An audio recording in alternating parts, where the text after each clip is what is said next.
RKS, le décryptage. RKS décrypte l'actu des Grenoblois. Eva-Marie Françoise.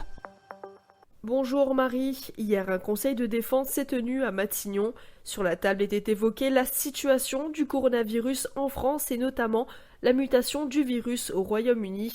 C'est pourquoi, afin de prévenir d'un rebond épidémiologique la propagation de cette nouvelle forme de virus, le gouvernement français suspend depuis hier, et ce jusqu'à demain, tous les déplacements de personnes en provenance du Royaume-Uni, que ce soit par la voie des airs, maritimes ou encore ferroviaire.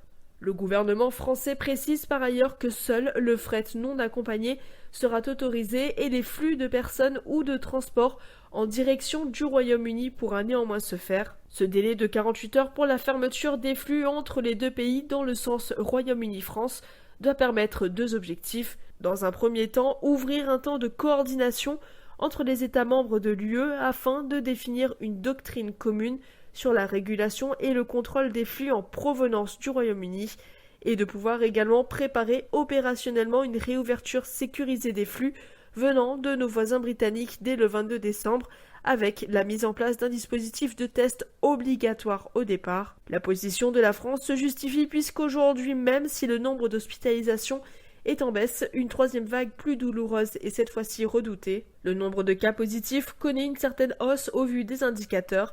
Le R, taux de reproduction du virus, est monté à 1,03 au 17 décembre et hier on enregistrait 12 000 nouveaux cas en France. En Angleterre, la propagation de cette variante du virus est hors de contrôle, précise le gouvernement anglais, et cette forme du Covid-19 est 70% plus contagieuse que la souche même du coronavirus.